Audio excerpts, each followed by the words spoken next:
मॅडमने तुम्हाला मार्गदर्शन केलं, त्यामध्ये सांगितलं की इंग्रजांचं आपल्यावर किती वर्ष राज्य होतं? 150 पेक्षा जास्त वर्ष राज्य होतं, है ना? खूप जास्त वर्ष त्यांनी आपली पिळवणूक केली.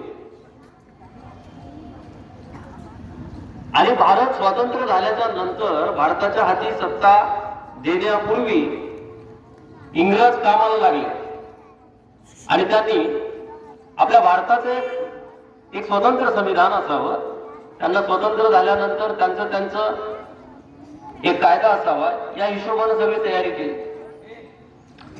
आणि त्या संविधानाच्या शीर्षस्थानी काही माणसं नेमली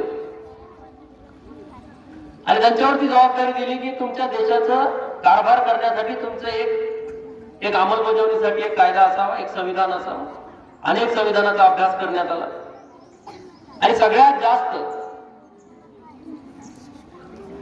वेगवेगळ्या संविधानाचा अभ्यास करून त्यातला सार काढून आणि भारतीय समाज व्यवस्था आणि तिथं असणाऱ्या वेगवेगळ्या प्रकारच्या हजारो जाती, लाखो भाषा, असं का म्हटलं मी लाखो भाषा? कारण कोसा परत भाषा बदलते भारतातली.